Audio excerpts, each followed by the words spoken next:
Welcome back to LPBW Update, where we dig deeper than the cameras ever dare to go. If you thought the farm negotiation drama was the peak of the hostility between Amy Roloff and the Matt and Karen alliance, you need to brace yourself. We are receiving terrifying insider reports that suggest the feud has escalated from verbal spars in the farmhouse kitchen to high-tech, targeted surveillance that borders on criminal harassment.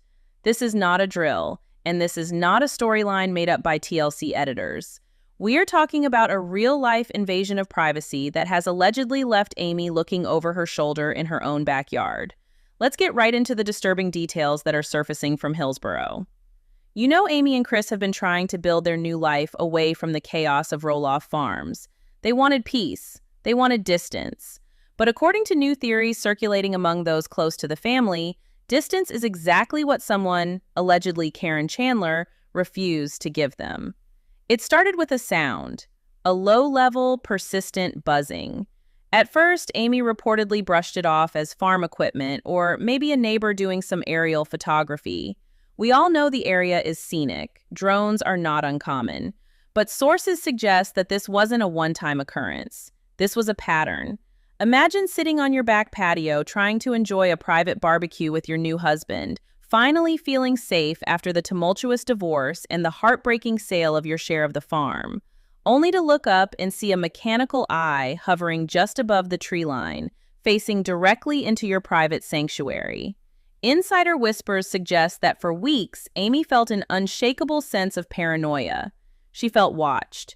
And we aren't talking about the reality TV cameras that she signed up for. This was different. This felt predatory. The reports coming in imply that this drone wasn't capturing landscape shots of pumpkins. It was lingering over private conversations, hovering near windows, and tracking movement. The question everyone is asking is why? Why would anyone target Amy now? This brings us to the most explosive theory we have ever covered on this channel. We have reason to believe, based on connecting several dots regarding the farm's strict NDA agreements and recent lease violation rumors, that this surveillance operation was authorized by someone inside the big house. The prevailing theory is that Karen Chandler, desperate to solidify her control over the Roloff empire, and perhaps fearing that Amy still holds too much public sway, allegedly authorized a surveillance budget to dig up dirt. Think about the timing. Matt and Karen have been under immense pressure. The sale of the farm didn't go as planned. The family dynamic is shattered. The narrative is slipping away from them. What is the one thing that could silence Amy for good? Proof. Proof that she is violating a non-disclosure agreement. Proof that she is trashing the brand in private conversations. Proof that could be used to legally ban her from the property forever. We are looking at a potential scenario where a private investigator was hired, not to follow a cheating spouse, but to stalk a grandmother who just wants to move on with her life. The motive here is chilling. If these theories hold water, it means Karen isn't just the other woman anymore. She is the architect of a campaign to destroy Amy's peace of mind. Let's dive deeper into the psychology here. Why go to such extremes? Sources speculate that Karen feels threatened by Amy's continued presence and popularity. Even though Amy moved off the main farm, she is the heart of the show. She is the one the fans rally behind. There is a deep-seated insecurity there. If they could catch Amy slipping up, maybe bad-mouthing Matt's safety protocols or revealing financial secrets to Chris in what she thought was a private moment, they would have the ammunition they need to file a lawsuit so massive it would bury her. The paranoia described by insiders paints a heartbreaking picture. Amy, who has spent her life living openly, supposedly began closing her blinds in the middle of the day. She stopped having deep conversations outside. The buzzing sound became a trigger for anxiety. She reportedly told Chris that she felt like a prisoner in her own home, a home she bought to escape this exact toxicity. But here is where the story takes a turn, and why we believe this is about to blow up in a way TLC never expected. Amy isn't alone anymore. She has Chris Marek. And Chris isn't part of the Roloff drama machine. He is a man who values security and logic. He reportedly noticed the pattern before Amy fully accepted what was happening. He didn't see a toy, he saw a threat. We are hearing that Chris began tracking the flight times. He noticed the drone appeared specifically when they were discussing farm business or when they had guests over. This wasn't a hobbyist, this was a scheduled surveillance run. The sophistication of the device, described as a high-end model capable of long-range transmission and high-definition audio capture, suggests professional involvement. This wasn't a neighbor kid. This was a tool used by pros. The tension in the household must have been unbearable. Imagine the violation. You are in your backyard, maybe having a glass of wine, discussing the kids, discussing the future, and realize that everything you say might be recorded and played back in a lawyer's office to strip you of your rights. It is strictly illegal in Oregon to record private conversations without consent, but if you are dealing with people who believe they are above the law, does that stop them? The theory we are developing here at LPBW Update is that Karen and potentially Matt, though some sources suggest Matt might be kept in the dark about the specifics, were looking for a silver bullet. They wanted a reason to serve Amy with a cease and desist so severe that she wouldn't even be able to visit the portion of the farm she is still allowed on. They wanted to erase her. But they underestimated Chris Marek. Reports indicate that Chris decided enough was enough. He wasn't going to let his wife live in fear. He began to strategize. If there is a drone, there is an operator. And if there is an operator, they have to be close enough to control the device. The signal range is finite. Chris realized that whoever was flying this thing wasn't miles away. They were likely on the perimeter of the property, or perhaps, and this is the most shocking part of the theory, they were operating directly from Roloff Farms land. The audacity of it. Using the farm, the place Amy built, the place she raised her children, as a base of operations to spy on her new life. It is a level of betrayal that is hard to comprehend. But when you look at the history, when you look at how the farm negotiation went down, is it really that surprising?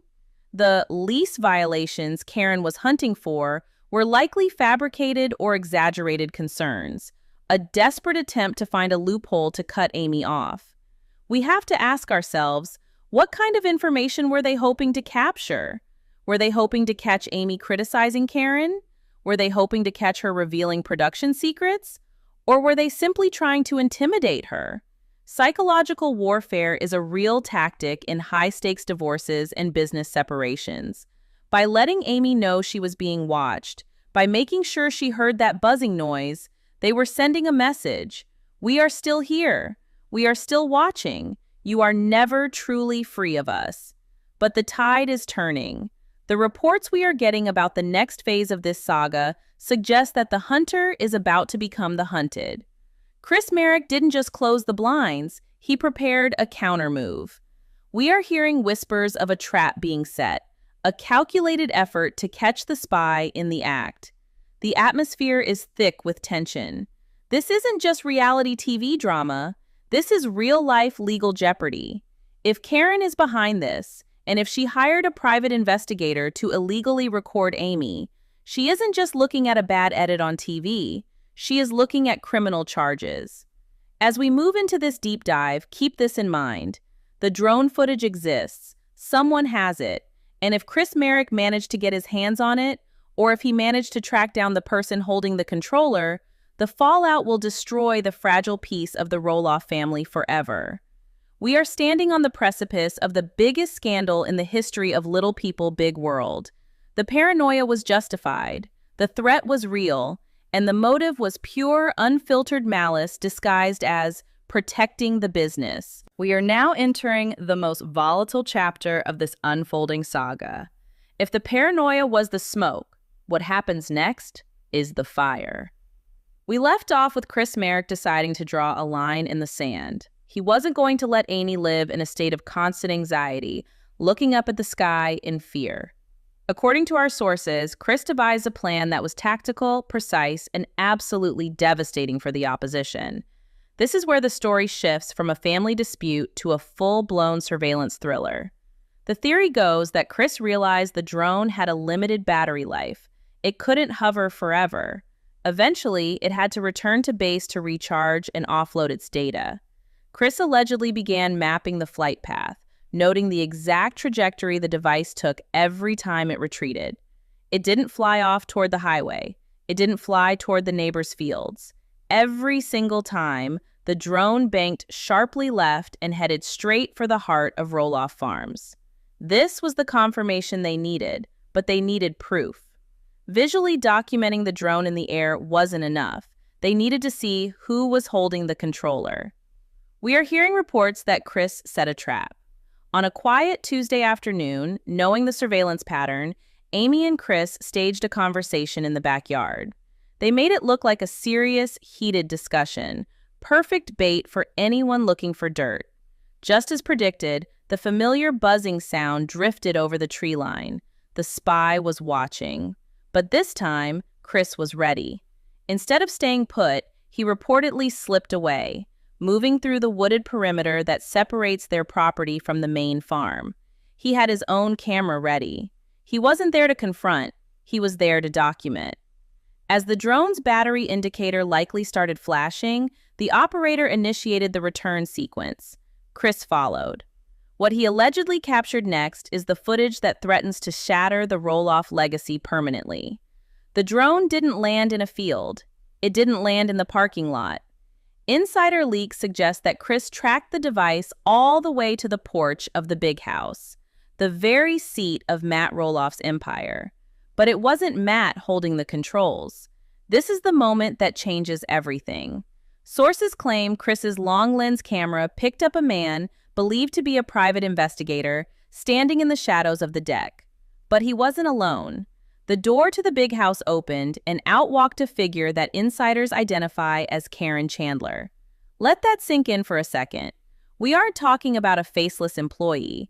We are talking about the woman who is effectively running the farm operations, allegedly meeting a private investigator to collect digital surveillance of her boyfriend's ex-wife.